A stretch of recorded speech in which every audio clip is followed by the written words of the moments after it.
নারায়ণগঞ্জের রূপগঞ্জে যথাযোগ্য মর্যাদায় উদযাপিত হয়েছে মহান স্বাধীনতা দিবস ও ঈদ পুনর্মিলনী। রূপগঞ্জ উপজেলার সদর ইউনিয়ন বিএনপির উদ্যোগে বৃহস্পতিবার বিকেলে পূর্বাচলের সমু মার্কেট এলাকায় ইউনিয়ন বিএনপির কার্যালয়ের সামনে এই আয়োজন অনুষ্ঠিত হয়।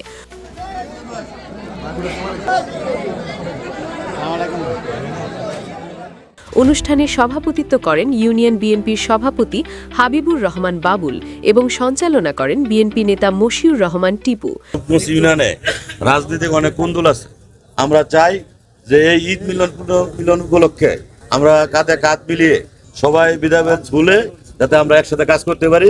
এই বিএনপির ভাইয়েরা কোনোদিন ঘরে পরিবারের সাথে ঈদ করতে পারে নাই, তারা জোর জঙ্গলে ঈদ যাপন করেছে।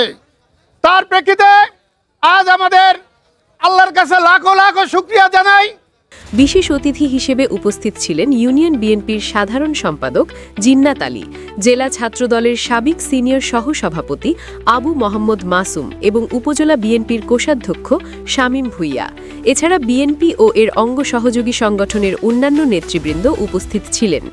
আমাদের যে স্বাধীনতা আছে, এই স্বাধীনতাকে আমাদের সবসময় স্মরণ রাখতে হবে এবং এই স্বাধীনতাকে আমাদের ধারণ করে আমাদের আগামী দিনে একটি সুন্দর স্বচ্ছ স্বনির্ভর বাংলাদেশ গড়ে তুলতে হবে।